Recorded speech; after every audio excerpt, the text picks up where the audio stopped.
नमस्ते। हम उपस्थित हैं आपके समक्ष अपनी अगली कक्षा में। और आज की जो हमारी कक्षा है वो है अपना अपना भाग्य कहानी पर आधारित। और अपना अपना भाग्य कहानी है जो उसको जैनेंद्र जी ने लिखा है। और कहानी में आज हम समझेंगे, जैसा कि हम हर कहानी के विषय में समझते आ रहे हैं, कहानी की कथा वस्तु को देखेंगे, प्रमुख उद्धरण क्या है वो समझेंगे, कहानी में विशेष क्या है, कहानी के पात्र कौन कौन से हैं और कहानी का महत्व क्या है। ये सारी बातें हम आज के अपनी इस कक्षा में करेंगे। लेकिन उससे पहले कहानी के विषय पर, कहानी को सीधे शुरू करने से पहले जो कहानी है ये, इसके विषय में कुछ महत्वपूर्ण तथ्य जैसे हम रोज़ बात करते हैं। तो चलिए, जो ये कहानी है जैनेंद्र जी की अपना अपना भाग्य, ये कहानी मध्य वर्ग की खोखली सहानुभूति और भाग्य की क्रूरता को चित्रित करती है। ठीक है, क्या, किसको? मध्य वर्ग की खोखली सहानुभूति। जो मध्यवर्गीय समाज है उसकी खोखली सहानुभूति कैसी होती है गरीबों के प्रति। ठीक है, और जो भाग्य की क्रूरता है, यानी भाग्य को जो कोसते हैं मध्यवर्गीय ही जो है, उनके ही मुंह से आप भाग्य बहुत शब्द सुनेंगे। ठीक है, भाग्य शब्द बार बार आप सुनेंगे। तो यहाँ मध्यवर्गीय समाज के ही जरिए भाग्य की क्रूरता को दिखाया गया है। ठीक है, इस कहानी में शिक्षित मध्य वर्ग की स्वास्थ्य परतता को उजागर किया गया है। जैसे मैंने पहले कहा कि जो मध्यवर्गीय होते हैं वो थोड़ा जो शिक्षित होते हैं, उनकी स्वार्थपरता क्या है उसको उजागर यहाँ पर किया गया है इस कहानी में।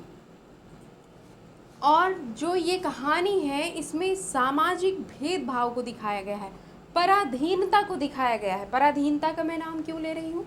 क्योंकि जब ये कहानी लिखी गई 1900, जो इस कहानी का लिखने का समय था 1929 ईस्वी, लिखने का क्या, प्रकाशन वर्ष जो था, तो इस कहानी का जो प्रकाशन वर्ष विशाल भारत पत्रिका में हुआ। ये बात ध्यान रखिएगा, किस पत्रिका में? विशाल भारत पत्रिका में। तो इस कहानी में जो समय है 1929, ठीक है, और जो जिस संग्रह में ये कहानी है वो है वातायन, और उसका समय है, उस कहानी संग्रह का प्रकाशित होने का समय है 1931। सोचिए, तो क्या भारत आज़ाद था? नहीं, भारत कैसा था? गुलाम था। तो इसलिए यहाँ पर क्या दिखाया गया है, जो सामाजिक भेदभाव है उसको दिखाया गया है, सामाजिक विषमता को दिखाया गया है, पराधीनता को इस कहानी में दिखाया गया है। और जो अंग्रेजों के अधीन नैनीताल की खूबसूरती का वर्णन इसमें किया गया है, नैनीताल को दिखाया गया है, पहाड़ी क्षेत्र। लेकिन कैसा है, जो गुलाम भारत का नैनीताल है उसका भी चित्रण इसमें किया गया है, उस कहानी का चित्रण इसमें, उस स्थिति का चित्रण इस कहानी में किया गया है। ठीक है, और जो पहाड़ी लोग हैं उनके प्रति अविश्वास ये दिखाया गया है इस कहानी में, कि कैसे मध्यवर्गीय समाज जो पहाड़ी लोग हैं उनके प्रति अविश्वास रखता है। और दिखाया गया है कि जो भारतीय स्त्री हैं और पुरुष हैं उनकी तुलना अंग्रेज़ी जो महिलाएं हैं, ठीक है, अंग्रेज़ी स्त्री पुरुषों से की गई है। किसकी? भारतीय स्त्री और पुरुष की तुलना अंग्रेज़ों से, यानी अंग्रेज़ी स्त्री पुरुषों से की गई है। कहानी में बेरोजगारी की समस्या का भी चित्रण हुआ है। अभी जब हम ये कहानी आगे पढ़ेंगे, जब उद्धरण इसके पढ़ेंगे, थोड़ा सा मैं आपको कथासार सुना दूंगी इस कहानी का, तब आपको समझ आएगा कि कैसे इस कहानी में बेरोजगारी का चित्रण किया गया है। ठीक, कहानी जो है वो भाग्यवादी विचारधाराओं का समर्थन नहीं करती। अपना अपना भाग्य इस कहानी का नाम है, लेकिन भाग्यवादी विचारधाराओं का समर्थन नहीं कर रही है ये कहानी। ठीक है, संवाद शैली का इस कहानी में प्रयोग किया गया है। चलिए शुरू करते हैं अब हम अपनी कहानी को। कहानी है क्या? अपना अपना भाग्य। एक कहानी की गहराई।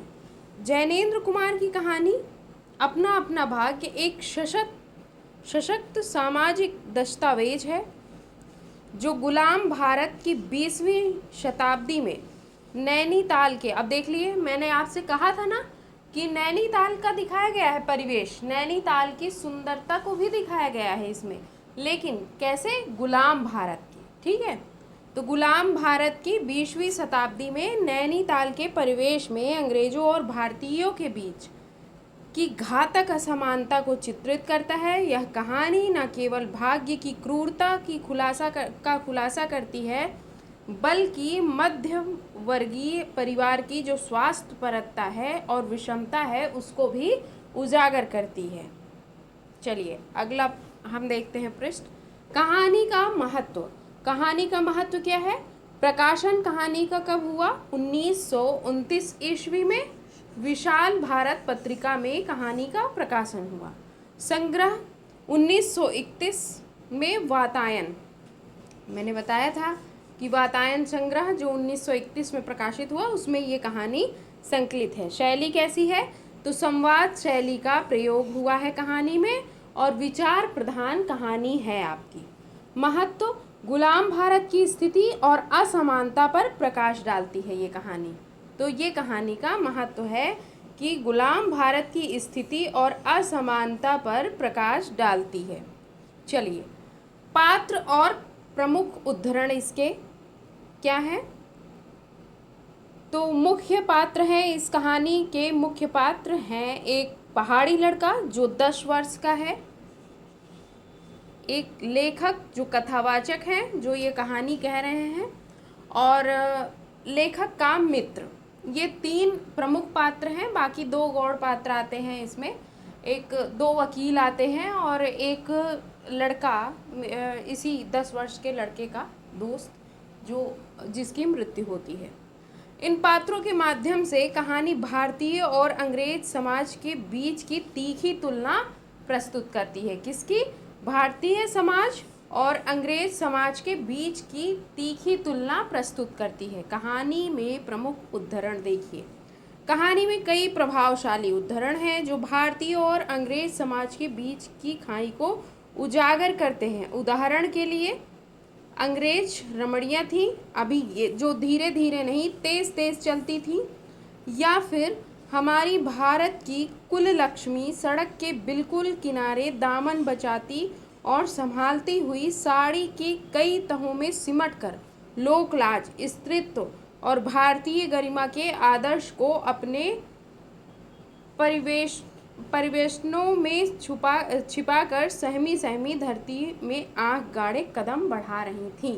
तो ये तो मैंने आपको उदाहरण के लिए अभी प्रमुख उदाहरण दिखाए। ठीक है, आगे चल के आपको उदाहरण मिलेंगे, यानी कथन। उदाहरण का मतलब कथन। तो देखिए, आपको जो मैंने अभी पढ़ के सुनाया, इसमें आपने देखा कि कैसे स्त्री और पुरुष की तुलना हो रही है। अभी हम जब कथन देखेंगे तो भी आपको वहाँ देखने को ये मिलेगा वाक्य, तब आपको ये समझ आएगा कि अंग्रेजी स्त्री पुरुष की तुलना, हिंदी स्त्री पुरुष की तुलना अंग्रेजी स्त्री पुरुषों से कैसे हो रही है।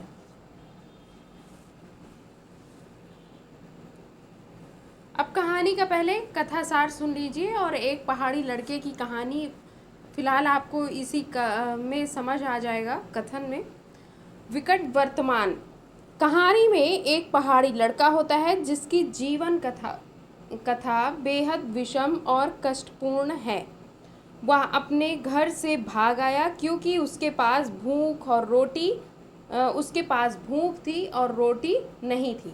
तो आप ये समझिए कि जो ये कहानी है ये शुरू से क्या कर रही है, भूख के लिए संघर्ष करती है। ठीक है, भूख के लिए क्या कर रही है ये कहानी, संघर्ष कर रही है।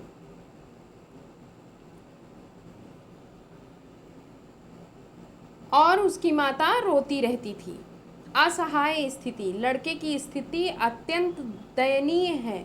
वह ना जाने कहाँ जा रहा है, उसके कदमों में ना कोई दिशा है ना कोई मंजिल।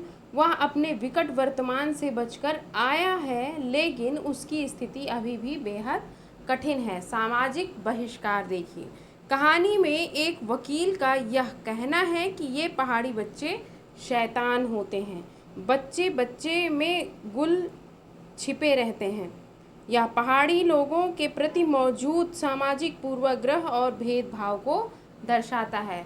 तो इस कहानी का कथा सार ऐसा है कि जो लेखक हैं और लेखक के मित्र हैं वो एक बच्चे को देखते हैं जो नंगे पाँव बर्फ़ में, अब नैनीताल में कैसा मौसम होगा, बर्फ़ का मौसम होगा और ऊपर से ठंडी है, तो नैनीताल में वो बच्चा नंगे पैर और फटी कमीज, मैली गंदी कमीज पहन करके बर्फ़ में आता है उसके पास। आते हुए देखते हैं बच्चे को वो, और बच्चे से पूछते हैं कि तुम कहाँ जा रहे हो, तो वो बच्चा कहता है कि मुझको भूख लगी है। वो अपनी स्थिति बताता है कि मैं कहीं नहीं जा रहा हूँ, मैं काम की तलाश कर रहा हूँ। तो वो पूरा बच्चा उसको अपना वर्णन सुनाता है लेखक को।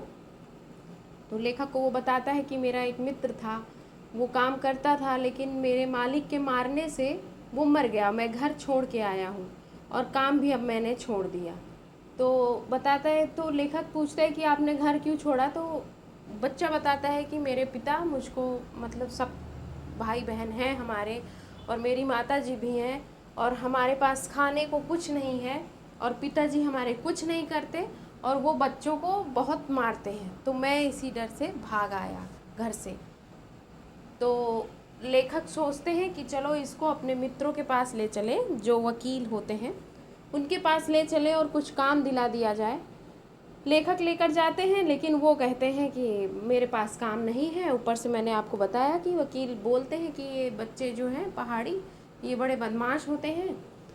फिर वहाँ से चले आते हैं लेखक और उनके मित्र, फिर दोनों आपस में बात करते हैं कि बहुत ठंड है, ये बच्चा जाएगा कहाँ। बच्चे से पूछते हैं कि तुम कहाँ रहोगे रात में, वो कहता है यहीं कहीं सड़क के किनारे सो लूँगा। तो लेखक सोचते हैं कि इसके पास तो ढंग से कपड़े भी नहीं हैं, क्या किया जाए इसके लिए, और मित्र से बात करते हैं। यहाँ तक कि लेखक जब चले जाते हैं अपने कमरे में होटल के रूम में, तब भी वो मित्र से बात करते हैं और उस बच्चे के विषय में सोचते रहते हैं। लेकिन ये भी सोचते हैं लेखक कि उस बच्चे को 10 रुपये दे दिए जाए, लेकिन उनके पास क्या है कि मतलब पैसे नहीं होते 10 रुपये, जो पैसे हैं उनमें वो 10 रुपये नहीं होते, मतलब बड़ी नोट होती है, तो इस कारण वो पैसे नहीं दे पाते हैं बच्चे को। और फिर लेखक के मन में पछतावा रहता है और उस बच्चे के विषय में सोचते रहते हैं। उनका मित्र उनको उनकी बातों को टालता रहता है और जब दोनों गाड़ी में सवार होकर, उन लेखक और लेखक का मित्र जब अगले दिन गाड़ी में सवार होकर जाते हैं, तब उनको सूचना मिलती है कि एक 10 वर्ष का बच्चा सड़क के किनारे मर चुका है। तो ये इस कहानी का कथासार है और लेखक को बड़ा पछतावा होता है कि उन्होंने उसको अपना गर्म कोट नहीं दिया, उनके पास गर्म कोट था। सोचिए आज भी ये स्थिति है, अगर हम किसी को देखते हैं और हम सक्षम हैं कि उसके लिए कुछ सहायता कर सकें, तो बहुत कम लोग हैं जो सहायता करते हैं, बाकी तो सब इग्नोर ही करते हैं, है ना, नज़रअंदाज करके और हट जाते हैं कि ये सब तो बड़े साणे होते हैं जो पैसा मांगते हैं, बड़े ही बदमाश होते हैं। ठीक है, तो चलिए आगे चलते हैं हम। पहाड़ों का सौंदर्य और मध्य वर्ग की क्षुब्धता कैसे दिखाई गई है। नैनीताल का सौंदर्य। कहानी में नैनीताल का परिवेश बखूबी चित्रित किया गया है। यहाँ के सुहावने पहाड़ और झीलें और निर्झर झरने जो हैं एक अनुपम सौंदर्य प्रस्तुत करते हैं, लेकिन इस सुंदर परिदृश्य के बीच अंग्रेजों का प्रमोद गृह और उनका अकड़ कर चलना इस सौंदर्य को एक क्रूर विषमता से भर देता है। मध्यम वर्गीय क्षुब्धता देख लीजिए। कहानी में मध्यम वर्गीय पात्रों की स्वार्थपरता और क्षुब्धता को भी दर्शाया गया है।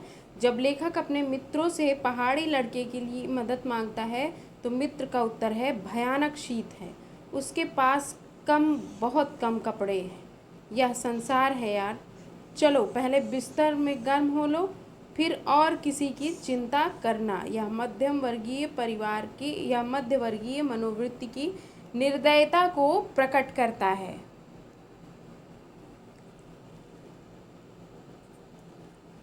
अंग्रेज समाज, कहाँ अंग्रेजों और भारतीयों के एक तीखी तुलना की गई है। कैसे की गई है देखिए। कहानी में अंग्रेज समाज को एक अत्यंत विलासी और स्वार्थी संदर्भ में चित्रित किया गया है। वे घोड़ों पर सुखपूर्वक सवार होकर भागते और खेलते हैं उनके बच्चे मज़े करते हैं, उनकी रमणियाँ तेज़ी से चलती हैं और कसरत करती हैं और घोड़े भी चला सकती हैं। और भारतीय समाज कैसा है? इसके विपरीत है। कैसे विपरीत है? भारतीय समाज इसके विपरीत है। भारतीय समाज को संकुचित और निर्बल दिखाया गया है। भारतीय महिलाएं सड़क के किनारे दामन बचाती हुई लोक लाज में सिमट कर चलती हैं। भारतीय पुरुष भी अंग्रेजों के समक्ष अकड़ कर चलते हैं, मानो अधीन होकर चलना ही उनका अधिकार है। ठीक है। इस तरह कहानी में भारतीय और अंग्रेज समाज के बीच गहरा अंतर दिखाया गया है।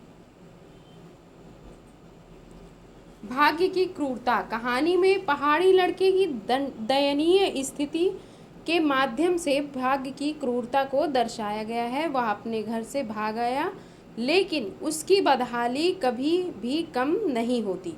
अंत में वह सड़क के किनारे ठिठुरकर मर जाता है, जिसके लिए उसे केवल कुछ चीथड़े ही मिलते हैं। कहानी में लेखक के मित्र की प्रतिक्रिया पर व्यंग किया गया है। किसके? लेखक के मित्र की प्रतिक्रिया पर, जो अपने स्वार्थ में डूबे हैं और पहाड़ी लड़के की मदद करने में असमर्थ हैं।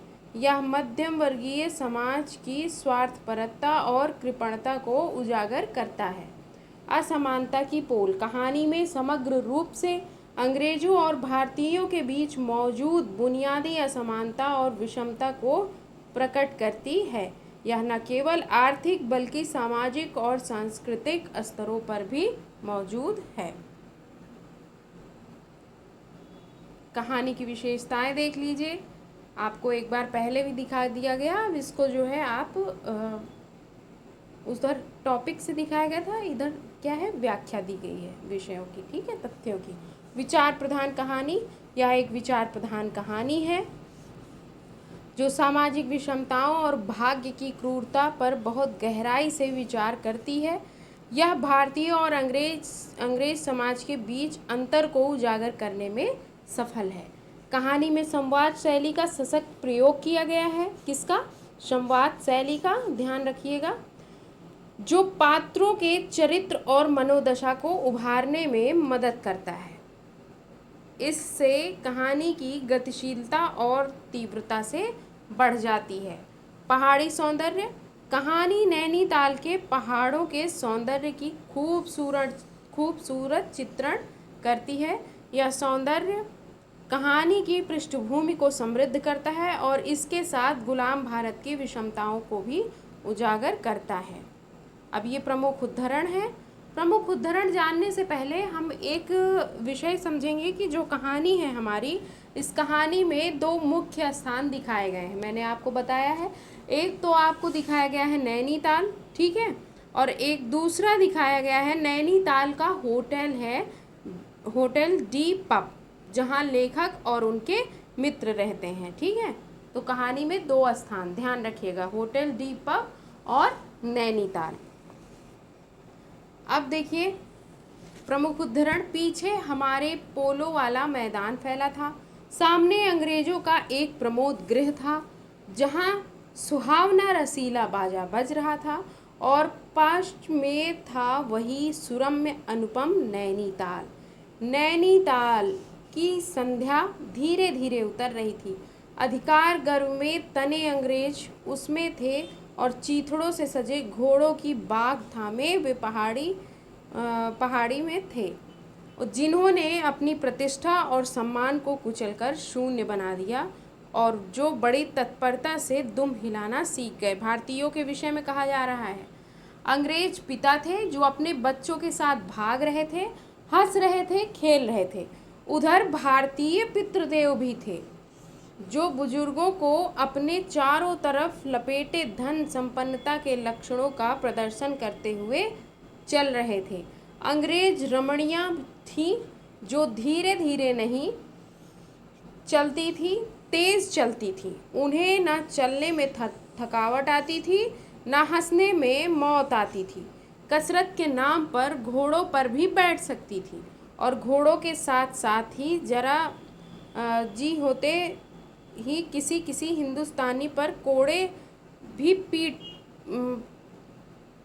पीठ फटकार सकती थी। वे दो दो तीन तीन चार चार टोलियों में निशंक निरापद इस प्रवाह में मानो अपने स्थान को जानती हुई सड़क पर चली जा रही हैं। ठीक है, अब देखिए दूसरा, ये सारे लेखक लिख रहे हैं। उधर हमारी भारत की हमारी भारत की कुल लक्ष्मी सड़क के बिल्कुल किनारे दामन बचाती संभालती हुई साड़ी की कई तहों में सिमट कर लोक लाज, स्त्रीत्व और भारतीय गरिमा के आदर्श को अपने परिवेशों में छिपाकर सहमी धरती में आंख गाड़े कदम बढ़ा रही थी। इसके साथ ही भारतीयता का एक और नमूना था। अपने कालेपन को खुरच कर बहा देने की इच्छा करने वाले अंग्रेजदा पुरुषोत्तम भी थे, जो नेटिवों को देखकर मुंह फेर लेते थे और अंग्रेज को देखकर आंखें बिछा देते थे और दुम हिलाने लगते थे। वैसे वे अकड़ कर चलते थे मानो भारत भूमि को इसी अकड़ के साथ कुचल कर चलने का उन्हें अधिकार मिल गया है। तो यहाँ पर आपने देखा कि कैसे स्त्री पुरुष की तुलना की जा रही है, भारत के स्त्री पुरुष की अंग्रेजी स्त्री पुरुषों के साथ, और यहाँ पर कैसे गुलामी को भी दिखाया जा रहा है। अंग्रेजों की चाटुकारिता करने वालों पर व्यंग, सारे अस्तित्व को डुबो सफ़ेद शून्यता ही फैली पहाड़ का सौंदर्य, एक शुभ्र महासागर ने फैलकर संस्कृति के दिया ऊपर नीचे चारों तरफ निर्भेद्य हुई थी। एक लड़का सिर के बड़े बड़े बालों को खुजलाता चला आ रहा था। नंगे पैर है, नंगा सिर है, मैली सी कमीज लटकाए है, पैर ना जाने कहाँ पड़ रहे हैं, वह ना जाने कहाँ जा रहा है, कहाँ जाना चाहता है। उसके कदमों में जैसे कोई न अगला है न पिछला है, न दायां है न बायां है। मोटर में सवार होते ही थे कि यह समाचार मिला कि पिछली रात एक पहाड़ी बालक सड़क के किनारे पेड़ के नीचे ठिठुर कर मर गया। मरने के लिए उसे वही जगह, वही 10 बरस की उम्र और वही काले चीथड़ों की कमीज मिली। आदमियों की दुनिया ने बस यही उपहार उसके पीछे छोड़ा था, पर बताने वालों ने बताया कि गरीब के मुंह पर छाती, मुट्ठी और पैरों पर बर्फ़ की हल्की सी चादर चिपक गई थी। मानो दुनिया की बेहयाई ढकने के लिए प्रकृति ने शव के लिए सफ़ेद और ठंडे कफन का प्रबंध कर दिया था। ठीक है, सबने सुना, सब सुना और सबने सोचा, और क्या कहा सबने? अपना अपना भाग्य है। ठीक है, यहाँ भाग्य को जो मध्यवर्गीय हैं वो क्या दे देते हैं? भाग्य के को जिम्मेदार ठहराते हैं, कहते हैं अपना अपना भाग्य है। अगर लड़के के भाग्य में सुख होता तो लड़का ज़रूर सुख भोगता। तो ये बात थी, और ये थी हमारी कहानी और कहानी से प्रमुख कथन। उम्मीद है आपको ये कक्षा समझ आई होगी, अच्छी लगी होगी। और चलिए हम मिलते हैं आपसे अपने अगले नए टॉपिक के साथ। तब तक धन्यवाद।